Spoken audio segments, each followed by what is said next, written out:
There it is. Recording in progress. Zoom meeting recording 40 minutes. But recording for wait, what? Recording 40 minutes. Whatever. Alright, let's do this. So ayan, ano nga ba yung gusto mo pong sabihin about dun sa ano?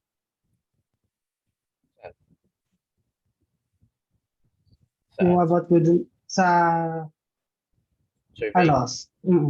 Yeah, dun muna tayo magsimula. Tapos review din tayo ng mga policy campaign websites.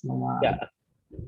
We want to do I think it would be better if we start with a Q&A, like how the surveys work, what are the implications of surveys. So I would like to ask Fon if he has a question regarding Filipino surveys, because the technicalities of the two biggest survey conductors in the Philippines base their scientific method on American general surveys like Nielsen and I think Pew Research. So they both influenced Pulse Asia and SWS in a large extent.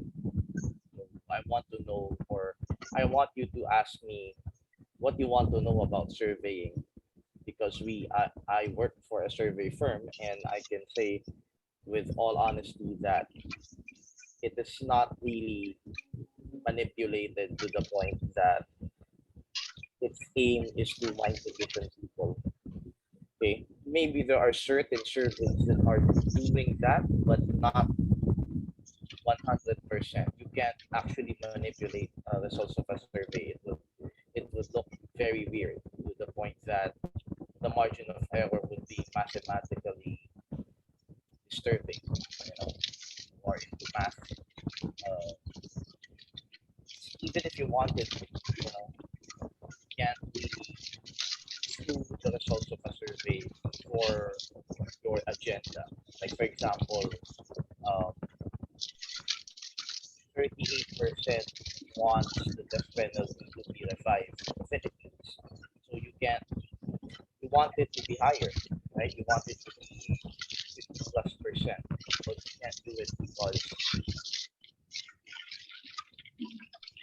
the data cannot be manipulated to the fullest extent. You can only do it probably in the slightest sense. Like for example, you can change 3 answers. You can change 4 answers. Right. It doesn't Yes. change, it doesn't change anything at all. So you need to do a Q&A on that, because I want to be very factual and very flexible in how I answer this, because I don't want to look like I'm a defender of SWS or Pulse, or at the same time I don't want to look like I'm demonizing them, because making a survey is a lot of work, and you can't just promote things.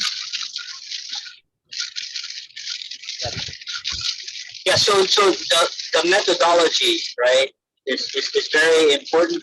Kasi napansin ko din, so some of the surveys here that was conducted specifically just on UBI, right? Kasi doon lang naman talaga ako concerned. So they lean more in the poverty demographic, thinking that would inflate the favorability. One of the things that was actually found out that it does not. It actually makes it worse. Yeah, because we fail to consider or acknowledge the mindset of people have, that and just the utter vitriol with the welfare system. Yeah, I because when they say UBI, it's another welfare system, and we don't like that. So it's kind of skewed. So your methodology, right? Does it affect all demographics evenly, or how is that computed? Say, kasi lalo na if you're a middle class, it would madaling maging like poor to rich ang middle class because they're kind of in the middle, right? Yeah. So how does that work together? The actual getting qualifying participants into the whole.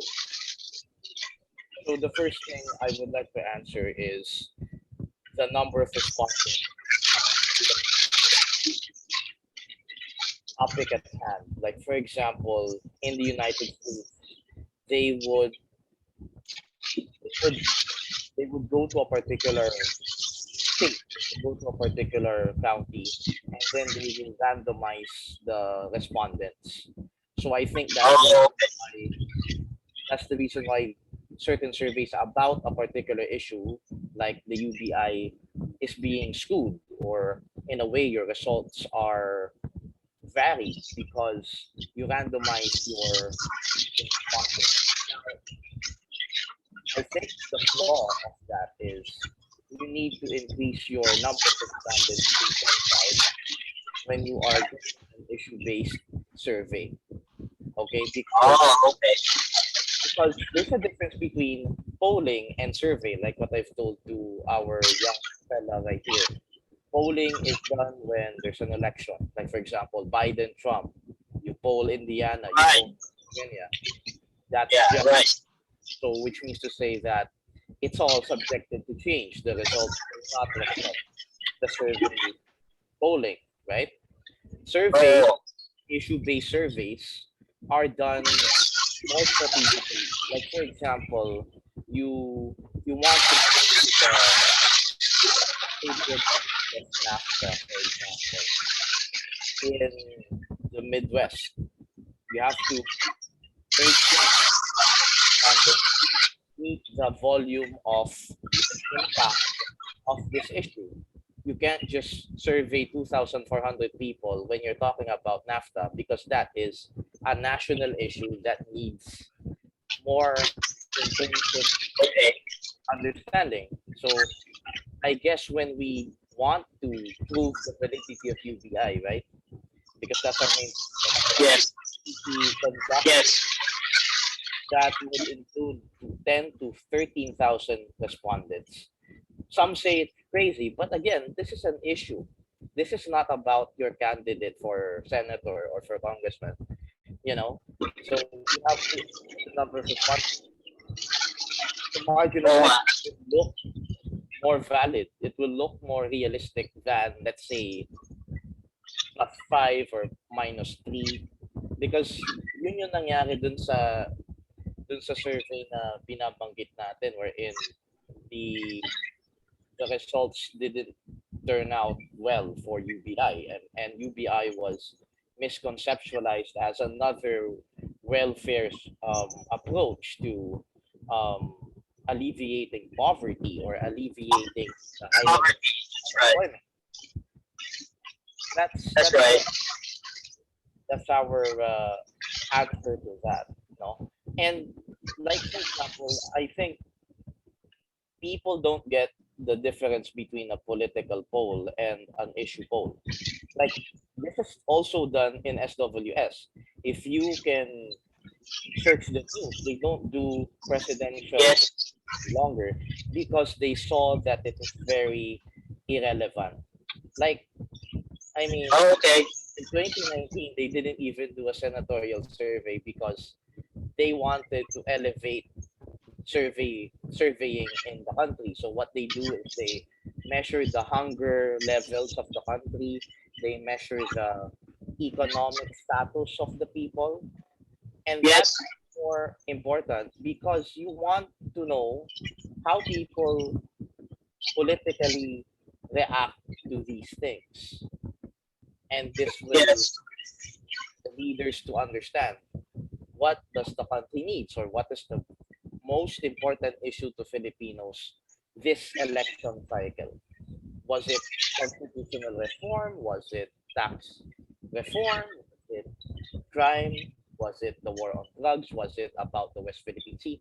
So that's what they do today in SWS. Now, Okay. yeah, I think that answers the question. So, any Yeah. How about EJ? You have a question? So yeah, ito naman, here is in the political standpoint or the policy standpoint rin on the polling opinions in the US. Like, nakakapagtaka na 80% yung support halimbawa ng mga Americans sa Medicare for all. Like, then there's 68%, or I mean, there's 70% of Democrats support it, then 68 Republicans support it. Like, hindi ko nakikita kasi yung number eh. Like, I don't see the number, yung sample size ng mga participants nila. So it baffles me. Like, how the hell, di ba, how the hell can this type of dream policy to have a large support based on the polling na ginawa ng Pew or other US polling opinion firms. So yeah, that's it. Thank you for that. So the answer would lie on the knowledgeability of the people when it comes to Medicare for all and other issues. Like for example, when you Von knows this, if I poll northern Georgia, I poll rural Georgia, and I talk Yeah. about immigration, of course the first thing that will come to their heads is, oh, I hate immigration because they're gonna steal our jobs. They're gonna, steal, or they're going to take over our place in the workplace, in the labor market, right? So That's right. their That's right. tendency, people's tendency is to respond via emotions. And that's why there's a large volume of answers that's gonna come when there's a general question like that. So when you do the same thing and you talk about Medicare for all, and you're not going to specify what how how high our tax will increase when we implement that policy, you're not gonna do any specifics. They will like it because that's very popular, right? I mean, in all honesty, if people are not knowledgeable about something, they're going to say yes and no in the huge numbers, right? Which kind of turns out that they can be scammed in somewhat way, right? The only reason why they're being told or they're being asked to do question or answers is because they are they're being uh, tasked to respond, right? So you cannot really you can't make a pre-rehearsal on what's gonna happen.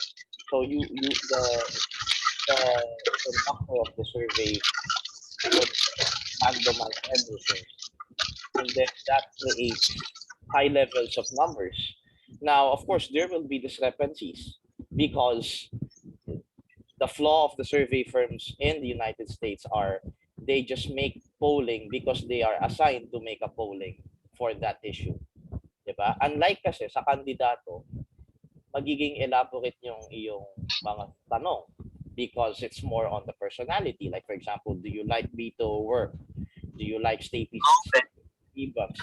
Because this and that. They merge together qualitative sampling and quantitative sampling when they're when they're creating candidate-based polling. Issue-based surveys are not. So when you go to Vermont, when you go to Virginia, it's all the same answer. Yes to Medicare for all. Yes to UBI. Because that's how they don't merge qualitative sampling and quantitative sampling in issue-based surveys. No. Now, Total quantity is quantity, right? what It's all the quantity, right? exactly? It's all numbers, yeah. Now, dito na lumalabas yung yung tinatawag nating hindi sinasadyang mind conditioning because they are expected to report that online. Like for example, Ipsos would say that in the 2000s, they said that 66% approved of the Iraq surge in 2007. So that creates a general conclusion that yes, the surge is working. because there are scientific surveys attesting to that. However, if you look more intentionally with the numbers, it's stating na merong, ano, na merong qualitative sampling na ginawa. No? So, doon lalabas yung we want the surge to happen because we want to leave Iraq as soon as possible. Or some will say that the surge That's right. because um, uh, because the politicians would would benefit from that kind of policy as they are going to run in the midterms or in the general elections of '08, diba? So those are qualitative samplings. Now, when you have to create a conclusion, diba? I mean, if when you study research, you have to generalize everything. Now, what we need to understand is we need to read the read the lines of what's going on because news outlets cannot report everything in the survey. Like for example, the pulse. No? So let's compare the Philippine system to the US system. Pulse is saying that BBM is leading by 58 or 64. I don't know. Doesn't Mm. matter. Okay? So when you read the report, they're going to say that BBM has a strong ceiling because they merge with Sara Duterte's numbers. Now, the ABS-CBN or other media outlets cannot report that all at once because ang ilalabas lang nila yung pinaka-general conclusion nung pinaka-analysis ng pulse. Now, does that mean to say that the pulse is already mind conditioning? Of course not, because you are expected to read the report. Diba? Like for example, in the senatorial race, di naman ibig sabihin na yung red line, yung mga nasa ilalim nun, hindi na mananalo or may wala na pag-asang manalo.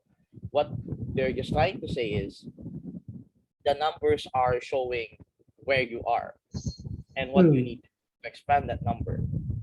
So again, I would like to differentiate how surveys are done in the presidential level in the Philippines and senatorial.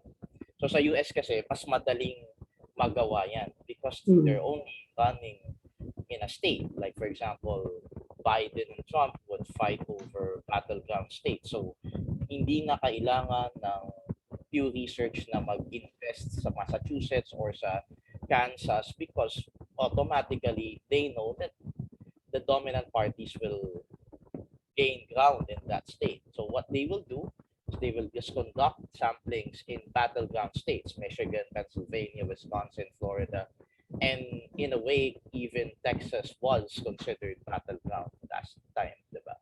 So in the Philippines kasi, general. So ang tinitignan, voter ceiling.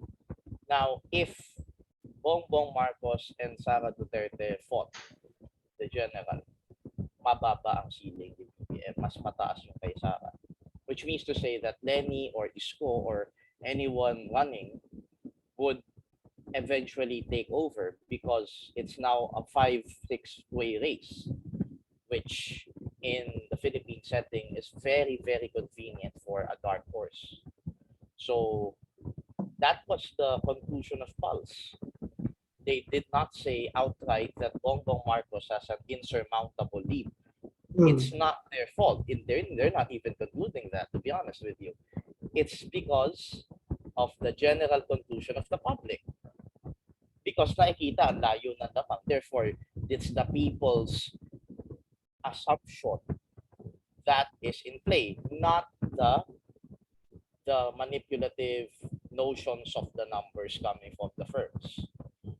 If you get what I mean, no? Parang nasa sa tao na yun na nakikita kasi nila na si Rafi Tulfo, number 2, nanalo na to. Si Harry Roque, number 16. Ako, mahirap, ganyan. So, it's the people's perception. What we want to explain here is, if you want for a candidate to win, you have to drive the ground. Because the ground can prove inevitable. It's very, very possible for someone to win because of the ground numbers, not of the splice data numbers na pinapakita ng survey. Because ang nade-detect kasi ng pulse at ng SWS at kahit ng ibang little firms that I call, like Octa, Publicus, ano pa ba yung isa, Pulso ng Bayan. Actually, Pulso ng Bayan is a very, very, very old survey firm, no? It goes from the dead. So, like, ang dami nga nagsasabi na political parties from the 90s are back, and then the political organizations from the 90s are also back also. So, yung little firms na yan, they can only gauge name recall. They can only gauge the familiar names, diba? Pero if you notice, certain people are rising up because nagkakaroon sila ng potential sa tao. So ganun 'yun sa senatorial race, ganun din sa presidential race. No?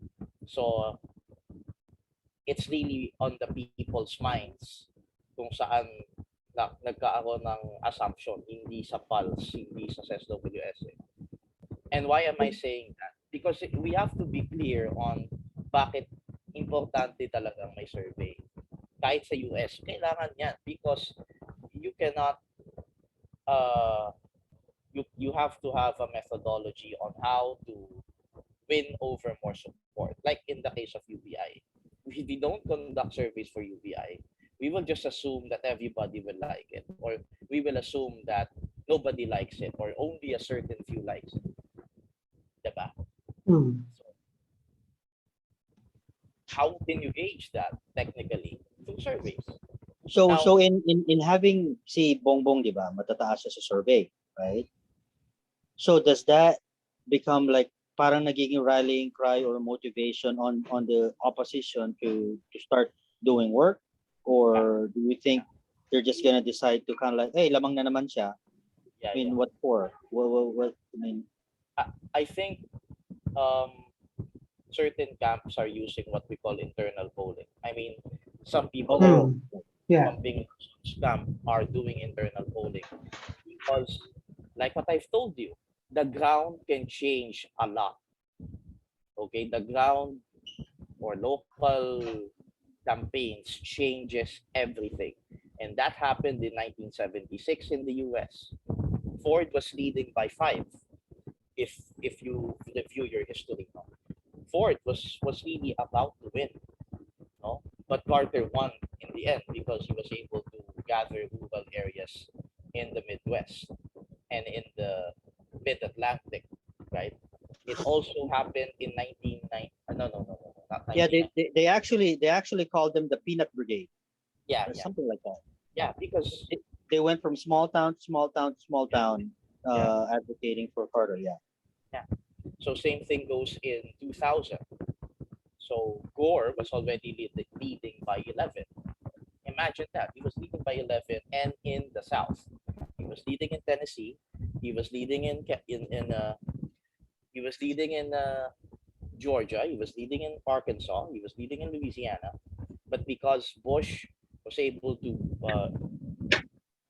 mobilize in the South, he was able to pick up all the Clinton states and eventually won the presidency, albeit, of course, by a half a margin, right? He didn't even win the popular vote. But again, it was not because of the electoral college. It was because Gore failed to rally up his voters in the last months of that campaign in 2000. Same will go for John Kerry, who was leading by 3 after the second debates, wherein he really bounced Bush in that debate. Right? Oh. He was winning in Ohio, which was the must-win state of Ohio, if you remember.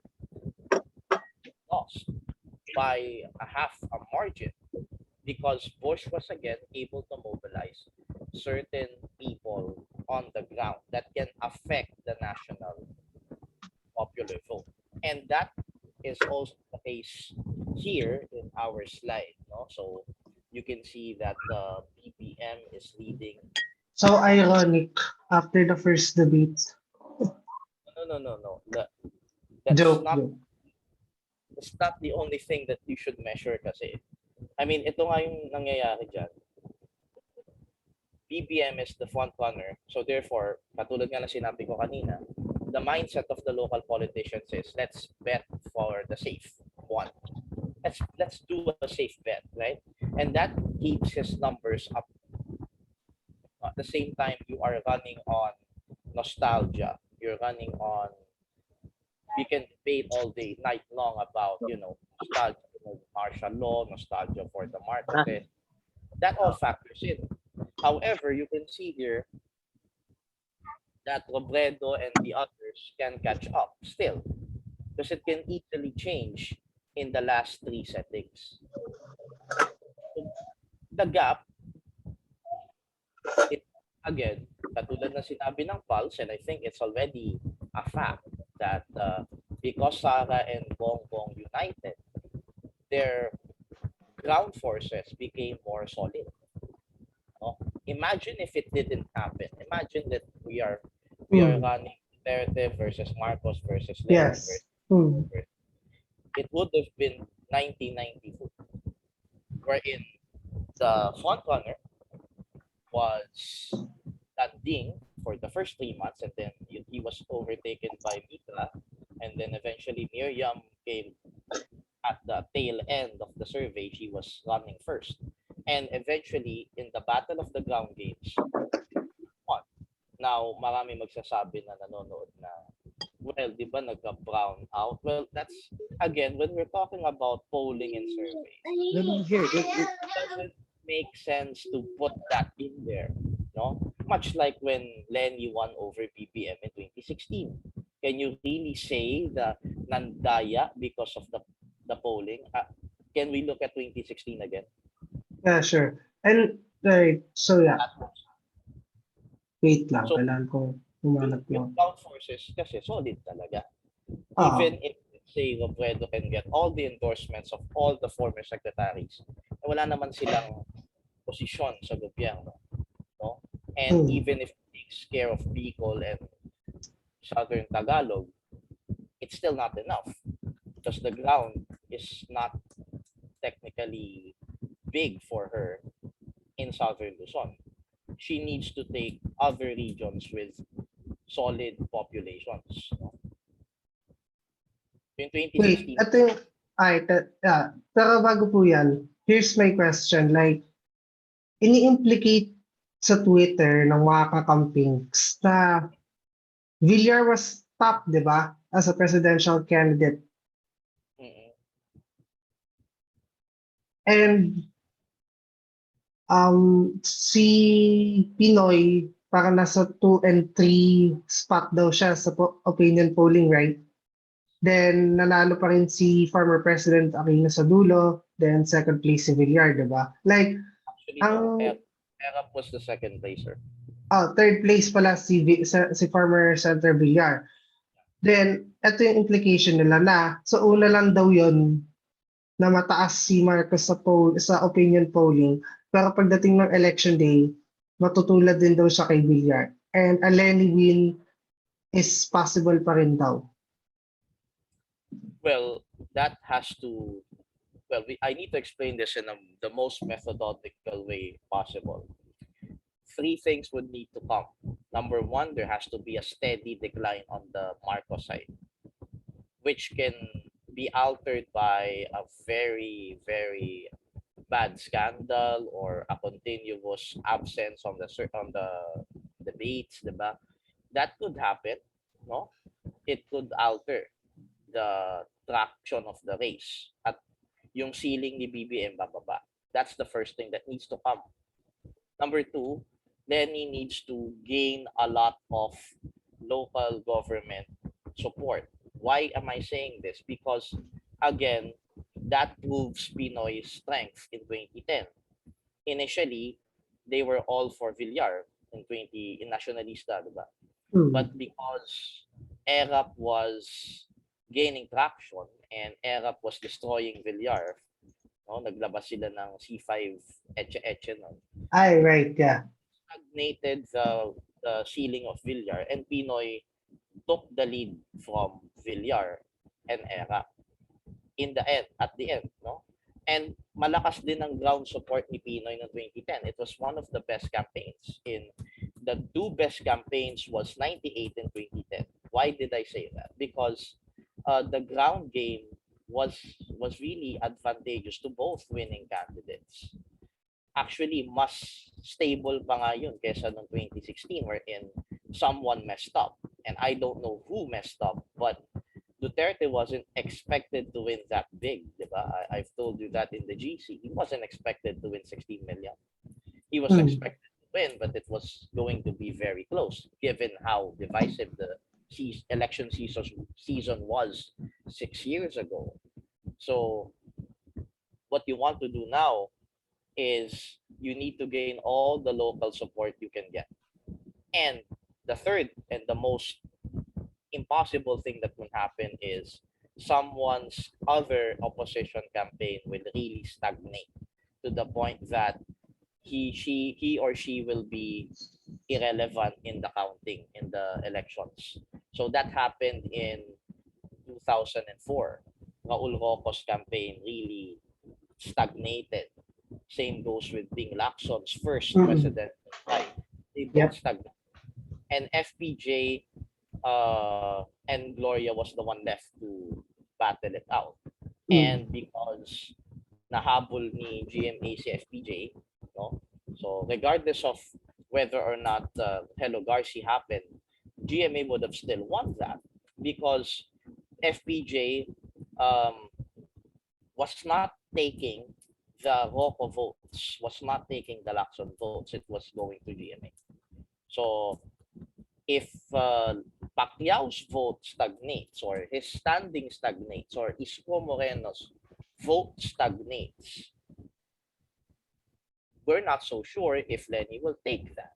It might be Bongbong Marcos. So, kasi nga, they see VP Lenny's rhetoric, diba, na napaka-divisive pa din kahit na may parts siya na may that's not technical. Let's not go to the more theoretical and the more aspects of it. No, we're just talking about the technicalities of things, diba? Okay. Now, if Lenny appeals to Isko supporters, no, then she will gain ground. If she gains Pacquiao supporters, she will gain ground, and she might meet here and here. Now, pag nanakaw na yung gap between the closest person and the front runner, then doon mangyayari yung sinasabi nila na baka mangyari yung miracle of 2010. But 2010 was not a miracle. It was very ground-based. Now, eto pang isa. Social media's changing the landscape. It's dictating the narrative of everybody. Okay, unlike no 2010, unlike no 1998, wherein the person can be seen face to face, and there is a level of authenticity, right? Like for example, nagustuhan nila si Erap no 98 kasi simple siya, makamasa siya. Pinoy was also the same thing, presenting an alternative, no, to the 9 years of the Arroyo administration. So that's ground. SOCMED kasi ngayon eh. Now, SOCMED can make a person look like God talaga. And someone look like so demonizing to the point that, to the point that they will really cancel you out because you are associated with that person. Now, ang problema, nangyayari yon sa side nila ng mga pink. Hindi masyado nangyayari yung sa side ng mga Tony Gonzaga fans. If you just to put a humor to what we're saying, no? Doon nagkakaroon ng differences of voter seeding. 'Di ba? And eto pa yung isang hindi nila sinasabi, which I would like to disclose.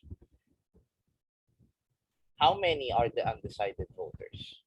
Yun ang problema. Because kung mababa, kung let's say, mataas ang undecided at yan ay hindi bumoto because they hate it, they don't like the aura of the elections, At Mm.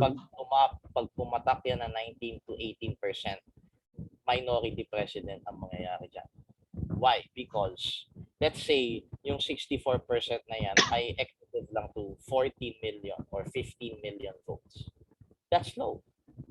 That's very low. I mean, in a winner take all or in a, anong tawag natin, yung First past the post or hindi first past the post yan. Yung normal counting lang, yung plurality yan, plurality voting lang, lalabas talaga yung yung undecided voters, yung mga voters who did not vote for a president. Ask mommy. They may have voted. Okay, first, come here. They may have voted for a mayor. They may have voted for senators, but they did not vote for a president. president. Lalabas. Na-absorb. So, in 2016, I really wanted to show you 2016 because that really would serve as your determinant. Kung ano yung, Kasi, so, being undecided, no? 8%. And imagine 2016 was the highest, was the election with the highest turnout in history. No? 8% is still big, which means to say, ang daming na turn off sa lahat ng kandidato. Mas lalo pa yun ngayon if polarity is a thing today, right? Like for example, you can't talagang battle, no? Polarity. At na-exacerbate,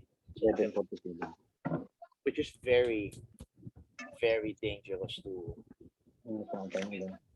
So kaya, these are just factors, technical factors why the frontrunner has an insurmountable lead.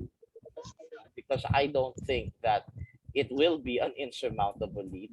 But again, he will win if the numbers don't change in the next three peaks. No? Kasi yung debate na yun, I don't think it will factor anymore given that 4 na yung ceiling ni Lenny, ceiling ni BBM. Okay. So again, both campaigns are very good in keeping their bases. Right? Wala nang nag-alter eh. Wala nang change minds. wala nang nagbago. Diba? So yun yung tinatawag nating voter firmness. So ang mga walang voter firmness ay si Isko, Pacquiao at si Lacson. Like they're the second choices for BBM and Ted. And we cannot determine who they are because there's no more intrinsic data that shows the second choice. Kasi yung preference for second choice ng Pulse, generally Sagot na maayos yung kung ano ginawa mo sa pera mo. it's not bad.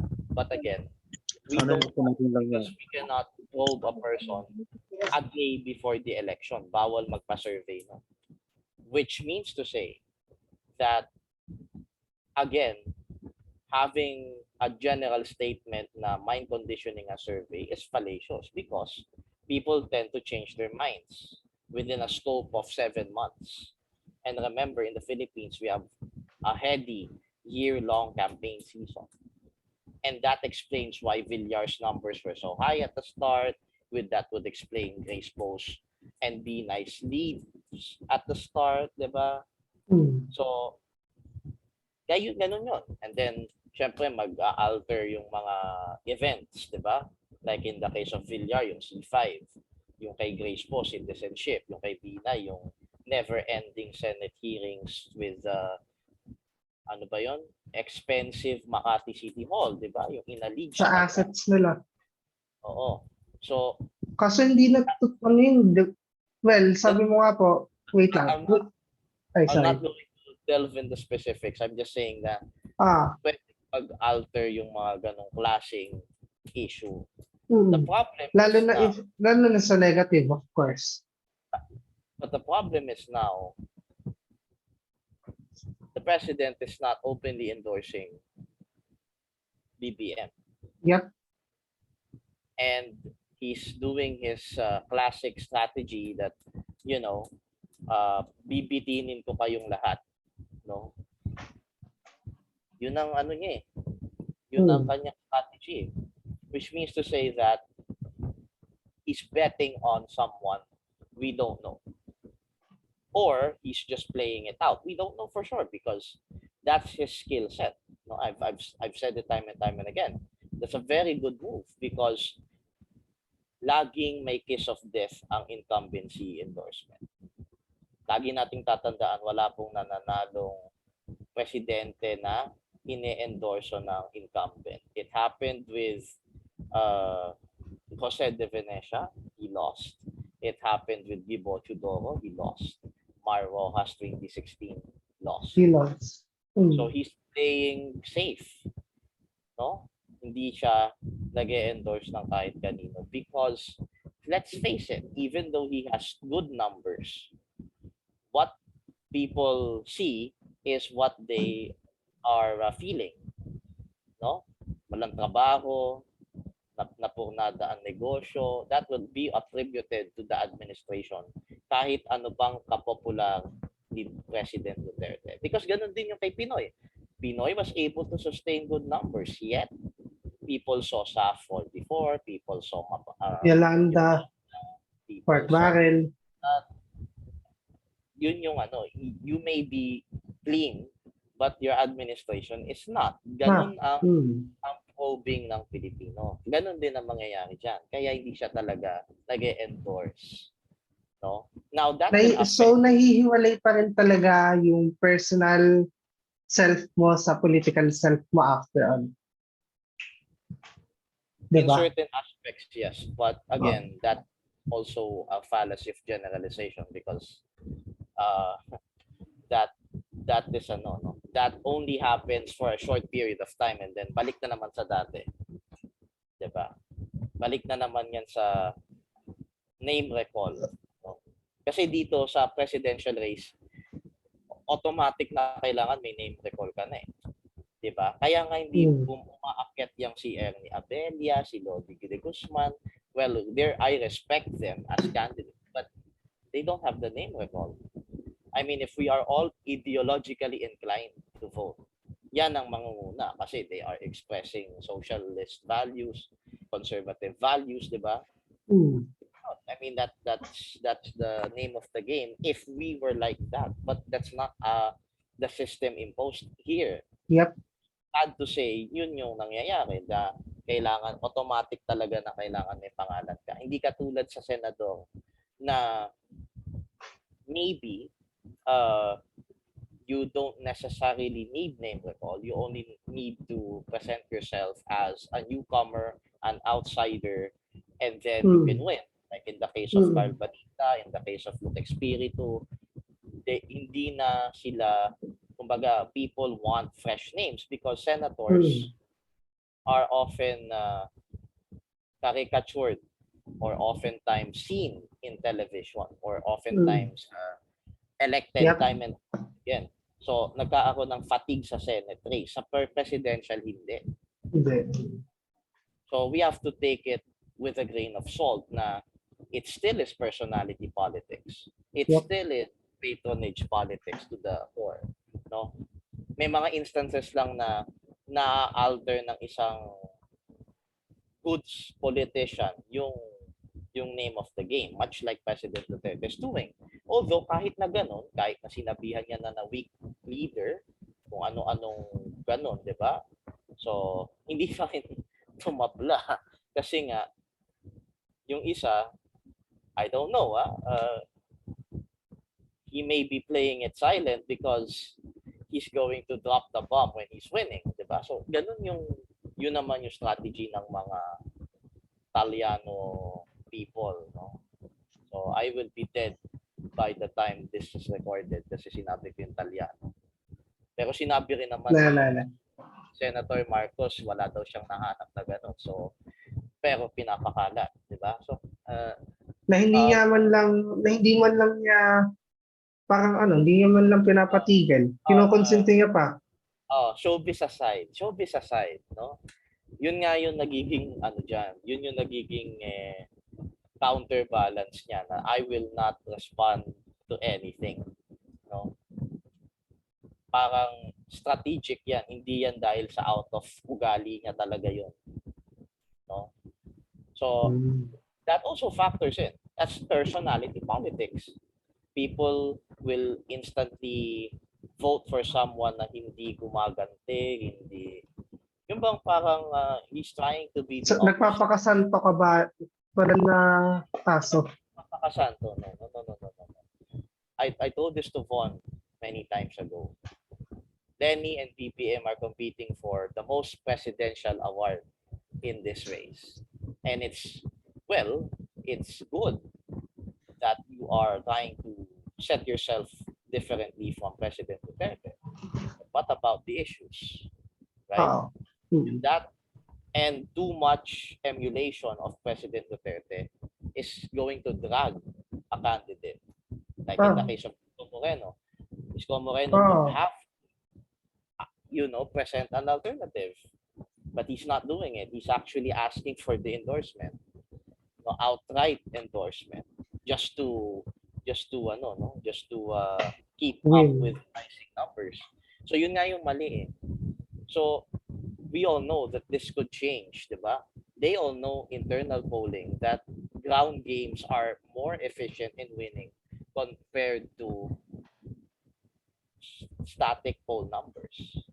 So bakit kailangan nag-freak out sila? Because anyhow, whatever happens, political capital will often rest with or the negativity of political capital will often rest with the winner. Diba? Kasi pag nanalo ka, people will expect a lot from you. People will demand a lot of things from you. And therefore, if you fail and you commit a mistake, it will all backfire. And that happened to every president we've had since after EDSA. Cory, Ramos, Erap, GMA, Noynoy, and even in President Duterte's didn't work. Hey, EJ, Kurt, I have a parent-teacher conference in half an hour. Okay. Okay po. May ano lang ako, so mahal ang ano ngayon, right? Ang surveys because kasi election. Yeah. Yes. So so we're how about after elections? Do you think it goes down? What kind of fairly the thing? Issue-based surveys are more cheaper to do, namely because you're not going to probe a particular area. You're just going to randomize people from NCR, for example. Okay. If we're talking Philippine setting, in the United States, I'm not really sure, but my friend told me that in a big state, so in the Philippines, it's more smaller, so you can go to different places and hire different agents to get respondents. So yun yung dyan. Okay. Yun yung difference talaga niyan. Grow. So okay. Hopefully we can do it, and for UBI and because we are not katulad nga ng sinabi ko sa GC, we're not going to be the old politicians. We new breed na tayo that do not consent favors. Right. Unless it's a free subscription of Spotify, probably I would give it, but that's just a joke. That's just a millennial joke. So, yun. So, this is a good explanation to have because people would need to know na hindi pwedeng, lamang na, may nanalo na. Hindi rin naman pwedeng, matutulad din niya katulad noon na naabutan. Remember, the election's still ongoing and what you need to do is to act, not to rant in the internet. Okay, that's the most lamest thing you can do when you're running a campaign. That's just a message to everybody. Wala po dapat magpakampante, wala dapat magsuko. Kasi habang may oras, may panahon. Parang ganun yan. So that has to be the mantra of every campaign. If you ran to win it, right? You should do all you must to win. And that doesn't not be, there shouldn't really be negative thing. Rather, you should look at what is going wrong and what you need to do about it. No? So, ganun yun. Okay. Hey, I really have to go. Yeah, Hey, yeah. we'll talk soon, okay? Thank you, man. Thank you, man. Okay, thank you. Thanks, you CJ. Asking. Thank you po. So, yeah. So, So, any other thing? Kasi I really love to talk about this because, you know, polling in the Philippines is very, very unique because it's voted by at large, not by a state. You're not voting senators from states, you're voting it at large. So, talagang ano siya, may systemic flaw yan. Kumbaga, that actually promotes personality politics. It's really inevitable. Like, for example, no matter what I will do, if I'm an unknown senatorial vote, no matter what I do, I won't win because I need to get all the radio networks. tas yung name recognition then other stuff that can make you popular. Yeah, name recognition can happen afterwards. Yung name recall pwede pa. Name Alright, name recognition recall. Yeah, yun na pala yung tamang word na hinanap ko. is a privilege of the elite political class. No? And unfortunately, all of them are working in the government. No? But I'm not saying that they are not competent. So time and time again, hindi ko po sinasabing pangit yun. I'm just saying that it creates a very lopsided competition, which I think helps, which I think will not help our democracy. No? So as long as, katulad nga ng sinabi natin kanina, no matter what system is implemented, federal man yan, parliamentary man yan, no matter kahit nga tribalism yan, as long as the ruling class is leading, nothing will really change because they will just rig it to their own advantage. Now, you need to counterbalance that by gradually changing the system or letting the system fix itself, no, by less intervention. Kasi when we knee-jerk a system, most likely, ano na yan, mauunahan ka na ng kalaban mo. And eventually they will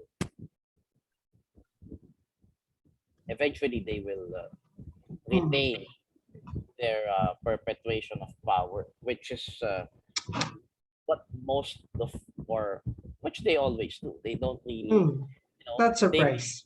They may govern, they may do certain things, but it will always cross their minds. Will I remain in clout of a lot of people? No? So, yun nga yung problema. No? Wala na yan sa sistema. Or I think it is also important to note that there needs to be systemic reform, but more or less it's the fundamental reforms that are more important. Yes. Kasi we can talk about implementing yung yung SLV, yung implementing yung star voting in the Philippines. Pero pag control pa rin ng elites yung politics natin, like, yeah, it doesn't really matter. Kumbaga, you will kasi the dilemma is, ito yung kinakatakot ko, the dilemma is systematically you will overhaul the system, and that would be, emotionally you will feel good about it. But people in the Philippines are very madaling ma-win over ng ideologues ang Pilipino. So you're going to replace one flaw over another. And yun yung kinakatakot ko. Kaya nga ako, people have to be educated in politics. No? So, because politics is not evil, it's the people who do it are evil. Very So, good.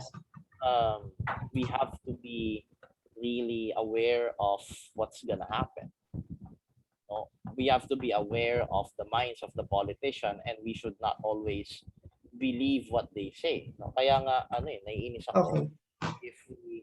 oftentimes promote idolatry.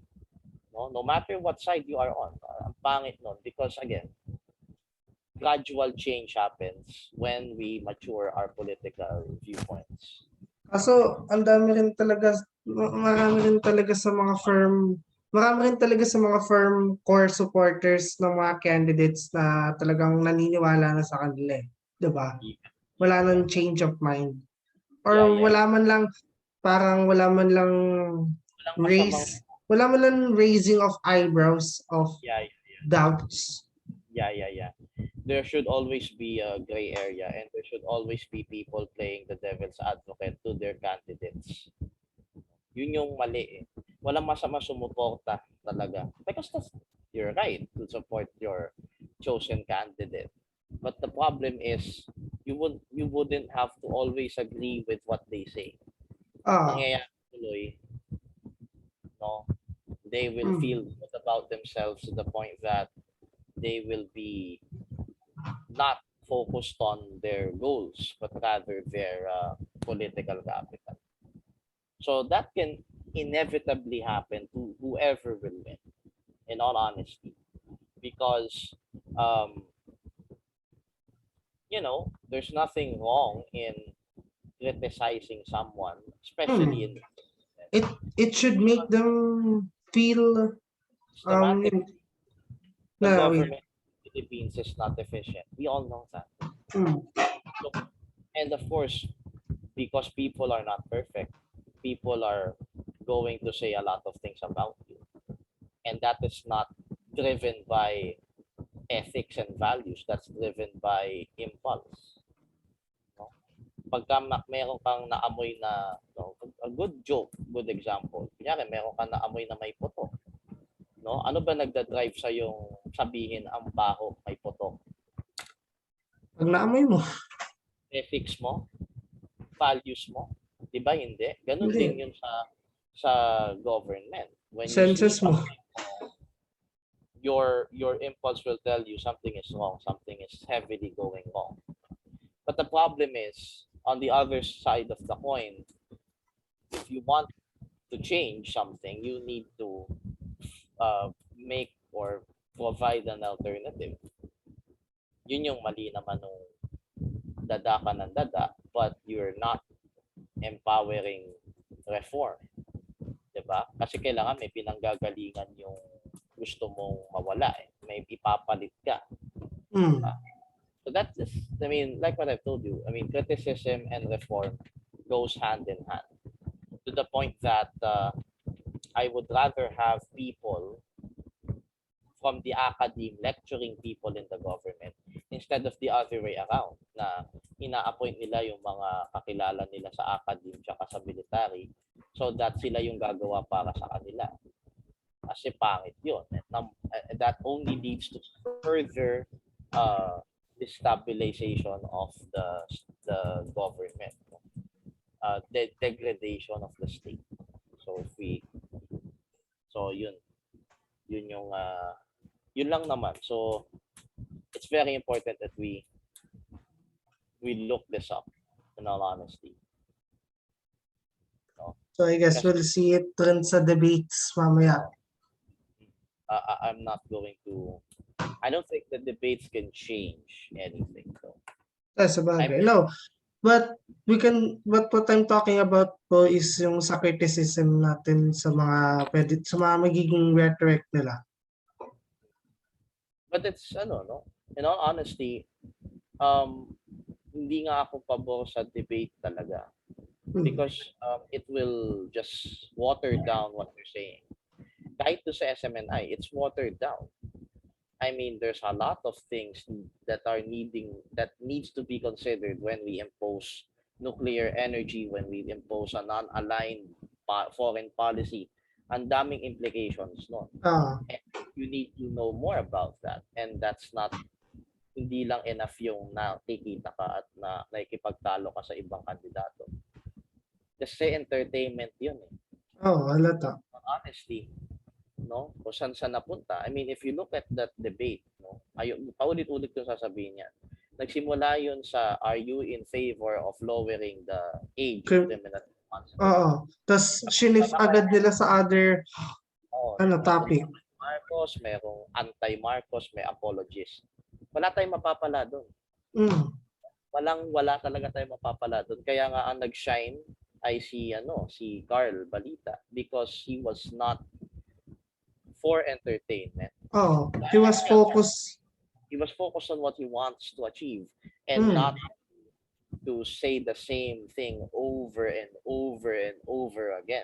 Just like yung sinabi ni Sagar, mga same scripted nonsense. Well, I don't want to bring up Sager because what he's saying is also scripted nonsense, to be honest with you. But never mind. Going back to what I'm saying, Alright, sorry. and say that over and over again, di ba? Mm. Pangit, di ba? Para kasing Nakakaumay talaga. Like, you focus on what can was we happening. give this, can we say this as an argument sa mga pro-Lenny na pro-Lenny and pro-EDSA people na can we please stop politicizing it, diba? Yung sa EDSA. Kasi nakakaumay eh.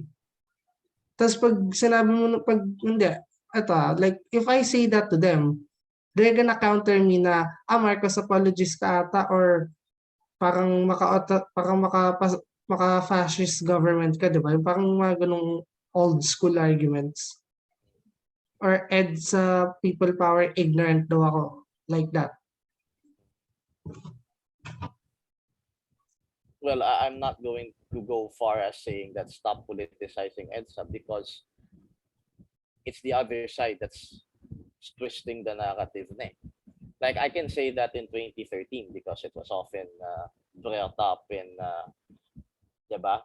Nung college kami, it was often brought up, no, and people were tired and people answered back and they elected Duterte. Now, instead of alalahanin yung dapat na mga alituntunin ng EDSA, binabaliwala na ng tao yun ngayon, which is also wrong because lahat ng mga ginagawa nilang pagtotrol, no, sa totoo lang, ay dahil yun sa bunga ng nag-open yung democratic institutions dito sa atin. Kung martial law pa rin ngayon, baka malamig na bangkay na yung mga yan. Totoo. I'm just saying that I'm not stop. Mali kasi yung argument na Lenny people stop politicizing EDSA.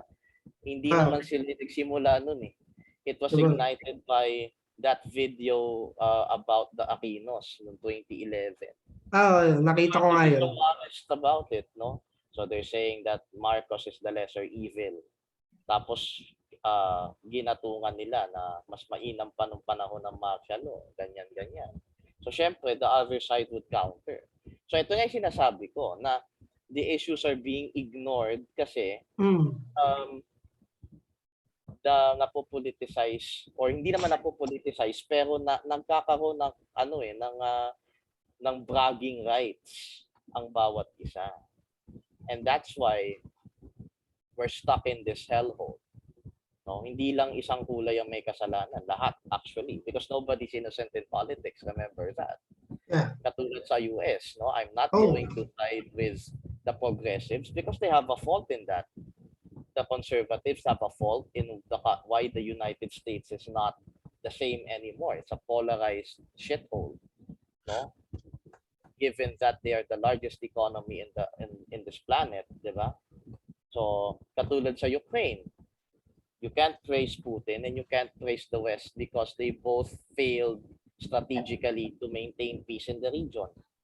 Kasi nga, nauuna yung kanilang pagpapabalahuran ng kanilang mga arms, which will all kill us anyway. So, dadating ang panahon na ipis na lang yung natitira sa planeta. No? Diba? I mean, I'm just saying that, everything must be taken with a grain of salt. And if you are to push your ideological stances, ay wala yun. Diba? I'm sorry if I'm showing my centrist side. Pero ganun naman lang po yun. Like I said, we should be truthful to what we say. Yeah. Like, no more. Yun na naman nasasabi ko eh. I mean,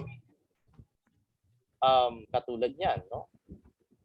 So, 'di ba, dito sa survey na 'to, no? Sa opinion pa lang sa survey, malalaman mo na double standard ang tao. Like for example, pag nasa taas ang kandidato nila, sasabihin nila walang daya. Pero pag mababa yan, sasabihin nila, May bias. wala yan. Ano yan? Mind conditioning. Kaya nga sinasabi ko sa inyo, no, mind conditioning is already a straw man. Because you have to understand how surveys work before you can say that. And napakahirap i-determine kung nagma-mind condition ang survey, believe me. Even in a polling like this. Unpredictable nga talaga. And then technically, kung alam naman nating lahat na 2,400 yan, hindi na dapat tayo natatakot dyan. Kasi nga, sabi ko nga kanina, ang labanan nasa ground. Kung sa tingin ng mga Lenny supporters, ng mga Isko supporters, malakas ang ground nila, then they should be holding their heads up high by May. Parang wag na sila, wag na sila mabahala sa surveys, no? I mean, I'm not saying na they should outright ignore it, diba? Like, I can't explain it to a word. Basta yung tipong you can mind the surveys, but at the same time, okay, you can mind the surveys, but at the same time, they should focus more on the ground level support. Exactly. Now, if they are so into ground support of Lenny Robredo or yung BBM supporter, sasabihin nila, malakas ang kanilang puwersa, no? Kahit na may nanakawan sa rally nila, okay lang yun. No? Because that's, na-insert ko tuloy may nanakawan sa rally. Ay, fuck no. Sorry for that. No? They can attack me all they want to because, you know, I'm ready to fight. Nobody won against me anyway. So, going back to what I've said, no? Kung ganun ang tingin nila, they can say that, you know, that only proves na maganda yung aming ginagawa. No? Kaysa atakihin nila lagi yung survey. Oh, actually hindi nila ina-atake, they are rubbing it in people's faces, which is wrong. So, kung may iba kasi like minumura yung mga survey firms. Ako tinawag ko False Asia as False Asia, di ba? Ganun. Yeah.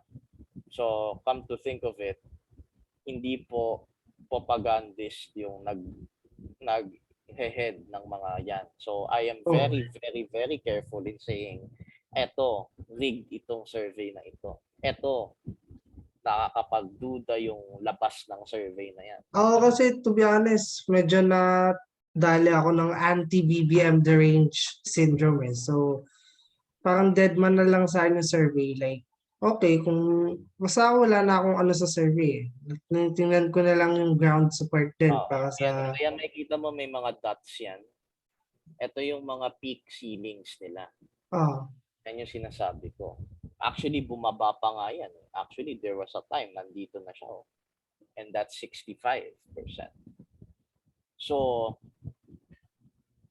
it has to be, And by the way, hindi lang po Pulse Asia and SWS ang nagsusurvey. There are more surveys saying that BBM is gradually going down. And so is the second placer, hindi si Lenny. And that would give you a different outlook on surveys. Hindi po lahat kasi yan ay iisang tao lang. Randomized po yung pinipili nila.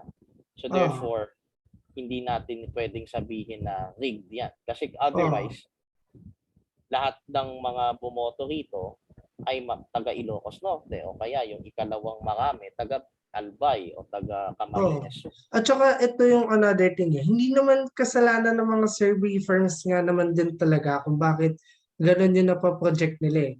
I wanna reiterate this para naman sa mga others pa na parang galit, parang disappointed rin sa survey results na look guys na it's just a survey firm.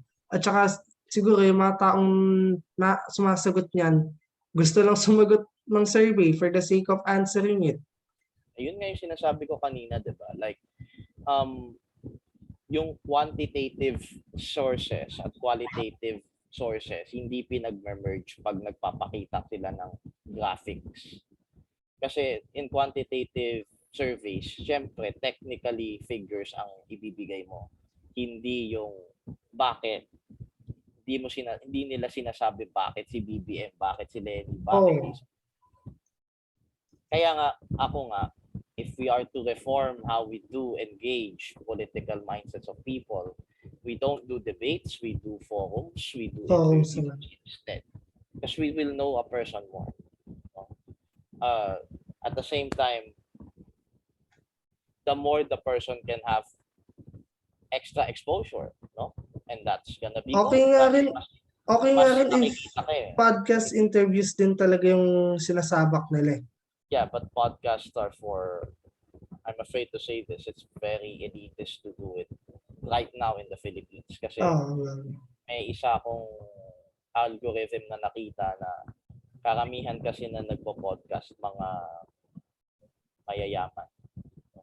Hindi pa alam ng mga medyo makamasa yung podcast.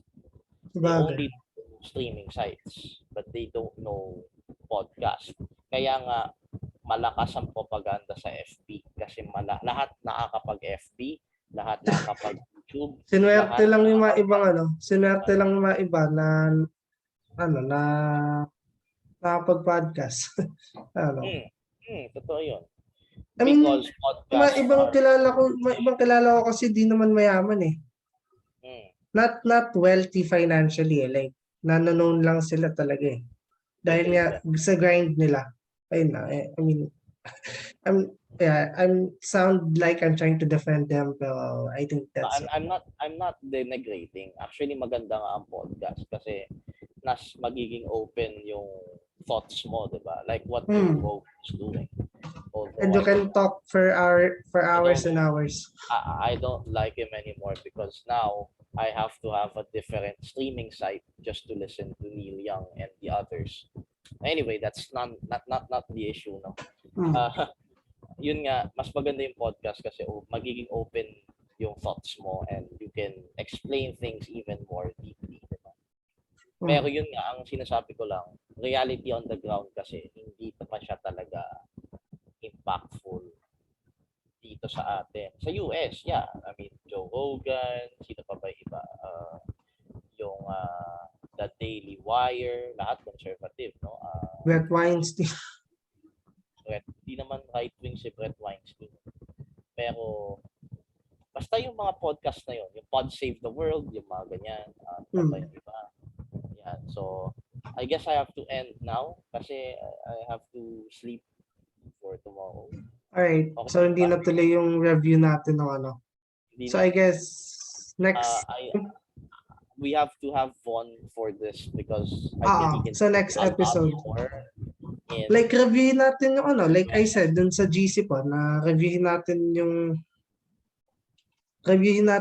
ano, mga campaign websites, if okay lang sa inyo. Pwede naman, but he's more into it kasi we're not US citizens. Mostly Democrats nga lang. Hey, but that's fine. Mostly Democrats sa i-review. I mean, I've been doing politics since 2013, so I don't have a bad bone to anybody. I mean, in all honesty, once you go older, you kind of get sick of the hatred na. Parang nagiging compassionate na rin ako.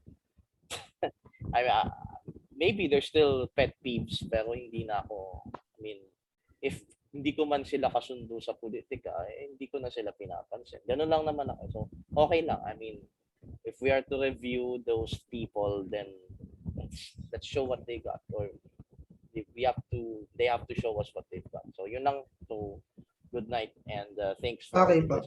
So, yeah. See you in the next